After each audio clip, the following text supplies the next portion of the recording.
1절부터 11절입니다. 저와 번갈아 교독하고 마지막 절 함께 읽겠습니다. 바울이 공회를 주목하여 이르되 여러분 형제들아 오늘까지 나는 범사의 양심을 따라 하나님을 섬겼노라 하거늘. 대제사장 아나니아가 바울 곁에 서 있는 사람들에게 그 입을 치라 명하니 바울이 이르되 회칠한다며 하나님이 너를 치시리로다.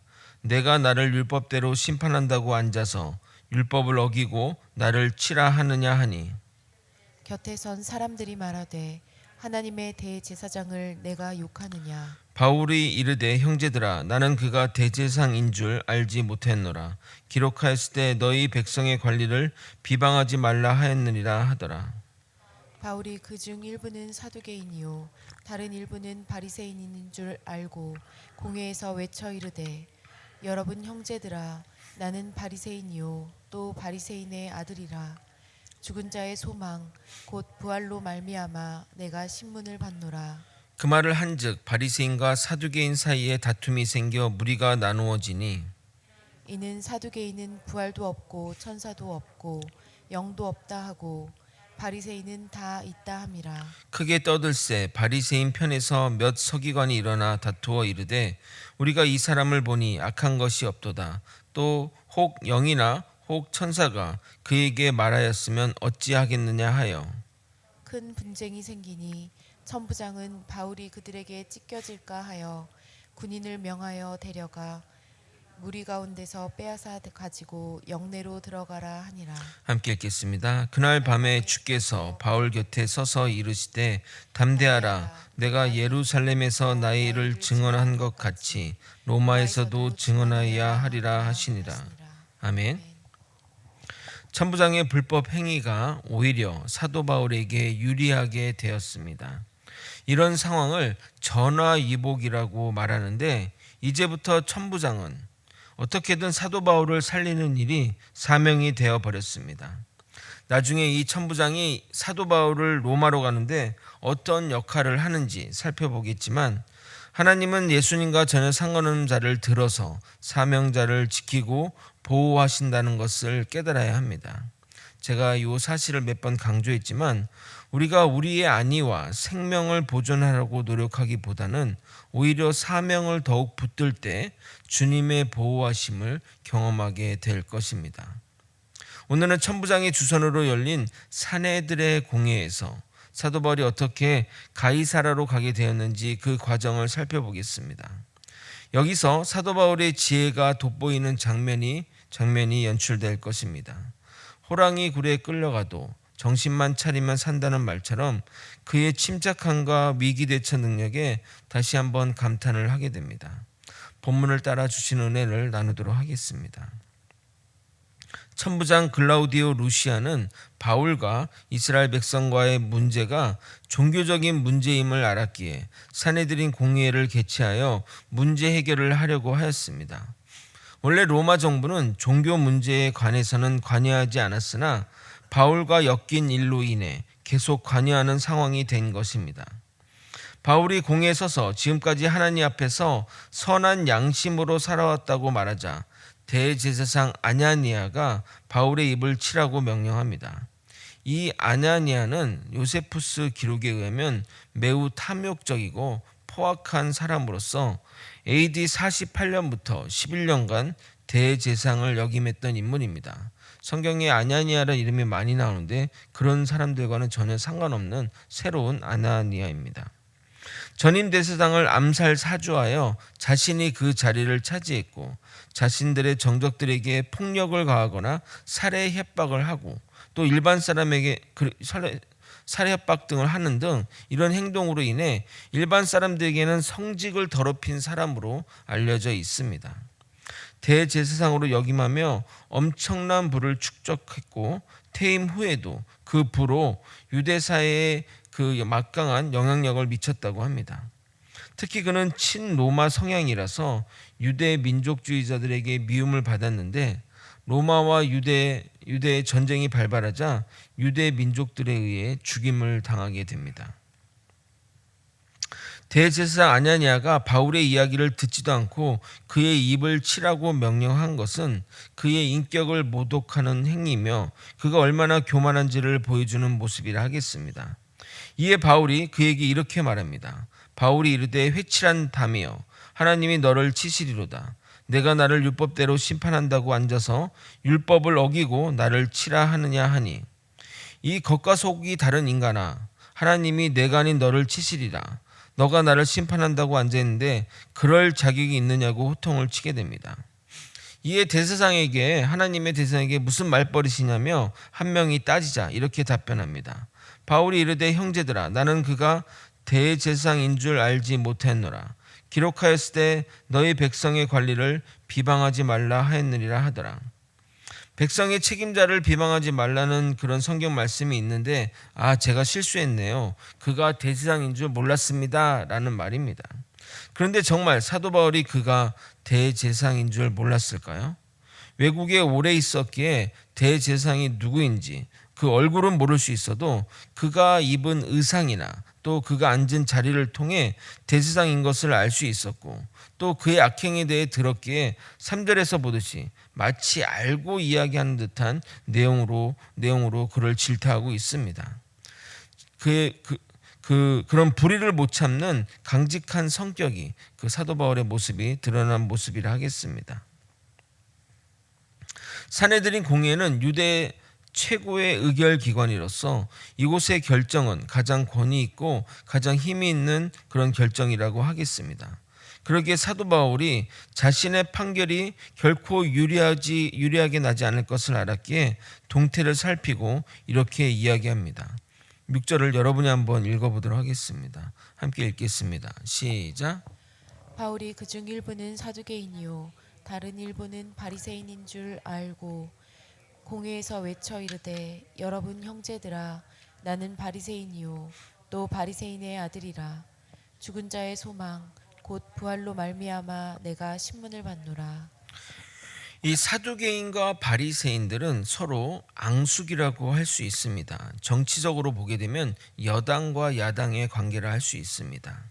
특징을 좀 살펴보면 사두개인은 현세적이고 친로마적 또 친권력적이며 제사장과 같은 종교 귀족들이 주축인 기득권 세력이라 하겠습니다. 이들은 이제 제사나 이런 제사를 통해서 그런 이권들을 가져가는 무리들이기 때문에 이들의 신앙가는 모세 오경만 권위 있는 성경으로 인정하고 천사나 사단이나 내세를 부정합니다. 현실 생활이 만족스러운 사람들이기에 내세보다는 현실을 추구하는 것을 좋아합니다. 그래서 성전 제사 제도를 상품 거래 행위로 전락시키거나 자신들의 이권에만 집중하던 자들입니다. 신앙이 없이 종교적인 행위로 삶을 살아가는 자들이라 하겠습니다. 반면 바리새인들은 BC 4세기경 신구약 중간 시대의 하시딤의 후예로서 종교 개혁자들의 후손이라 하겠습니다. 그러나 세월이 지나면서 세속화가 되었고 과거 저항 정신을 계승하자고 주장하나 껍데기뿐인 신앙으로 살아가는 자들이라 하겠습니다. 마치 과거 386 세대들이 정계에 진출이 되어 기득권 세력이 된 것처럼 그들 또한 기득권 세력이 되었다고 하겠습니다. 그들은 모세를 유대교의 창시자로 에스라를 유대교의 중흥자로 존중하며 모세 율법과 그리고 그 율법을 해석한 전통, 우리 흔히 얘기하는 탈무드나 미시나 이런 것들을 굉장히 그 중요한 전통으로 동일한 권위로 인정하고 믿습니다. 인간의 부활과 내세, 천사와 마귀와 같은 영적인 존재를 인정하는 면이 사두개인과의 큰 차이라 하겠습니다. 그들의 직업은 서기관과 같은 학자 무리들인데 굳이 이 둘을 현대적으로 좀 비유하자면 바리새인들은 신학자 그룹이라 하겠고 사두개인들은 목회자 그룹이라 하겠습니다. 그렇기 때문에 사도 바울의 이야기는 그 둘 사이를 불꽃 튀게 만들기에 충분했습니다.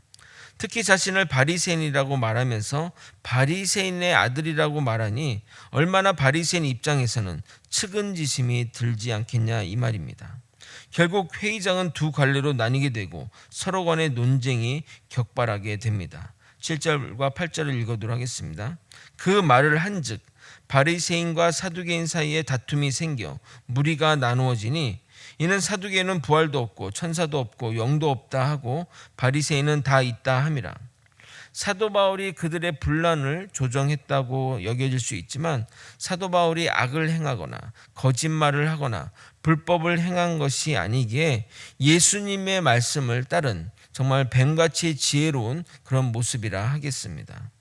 마태복음 10장 16절은 이렇게 말합니다. 보라, 내가 너희를 보냄이 양을 이리 가운데로 보냄과 같도다. 그러므로 너희는 뱀같이 지혜롭고 비둘기같이 순결하라. 결국 사도 바울의 재판은 둘째 문제이고 그들 사이에 해묵은 갈등이 드러나며 파국으로 치닫게 됩니다. 바리새인 중 한 서기관이 일어나 사도 바울에게서 죄를 찾지 못하겠다고 말하며 그가 영이나 천사가 말한 것을 말하는 것인지 누가 알겠느냐 이야기하자 공회장은 아수라장이 되었습니다. 이에 천부장은 바울이 다칠까 봐 그를 잡아 영내로 또 끌어가게 됩니다. 9절에서 10절입니다. 크게 떠들새 바리새인 편에서 몇 서기관이 일어나 다투어 이르되 우리가 이 사람을 보니 악한 것이 없도다. 혹 영이나 혹 천사가 그에게 말하였으면 어찌 하겠느냐 하여 큰 분쟁이 생기니 천부장은 바울이 그들에게 찢겨질까 하여 군인들을 명하여 내려가 무리 가운데서 빼앗아 가지고 영내로 들어가라 하니라. 모든 상황이 정말 순리대로 이어져 가고 있습니다. 마치 누군가의 각본대로 말입니다. 결국 이 일의 주관자들, 이 모든 과정의 주관자가 누구인지 드러나게 됩니다. 11절 중요한 구절이니까 같이 한번 읽어보도록 하겠습니다. 함께 읽겠습니다. 시작. 그날 밤에 주께서 바울 곁에 서서 이르시되 담대하라. 내가 예루살렘에서 나의 일을 증언한 것 같이 로마에서도 증언하여라 하리라 하시니라.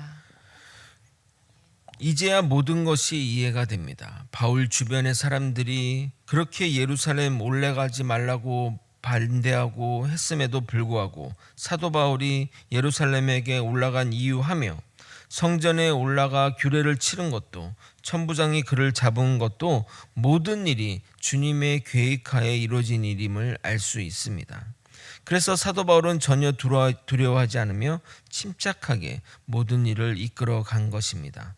마치 짜여진 각본대로 말입니다. 사도 바울이 로마로 가는 데는 어떤 환난과 고난이 있지만 우리도 이 성경을 잘 알기 때문에 로마로 가는 걸 잘 알고 있지 않습니까?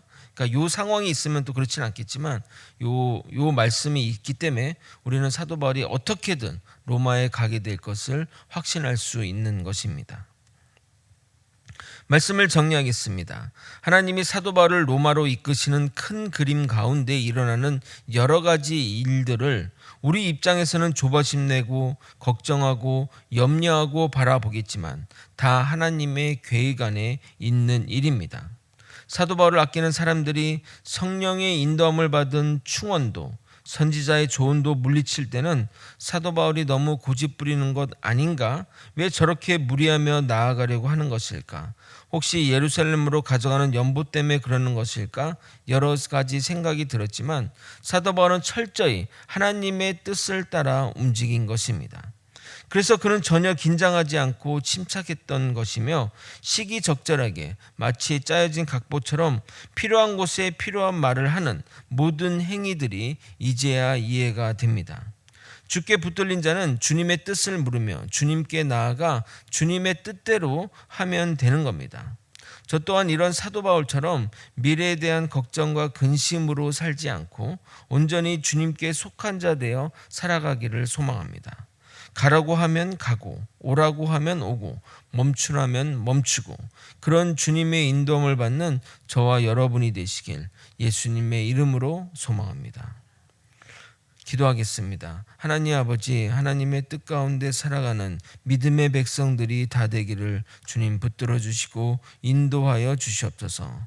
하루하루 일들에 일희일비하지 않고 하나님께 속한 자 되어 하나님의 뜻을 따라 살아가는 믿음의 백성들 다 되게 역사하여 주시옵소서.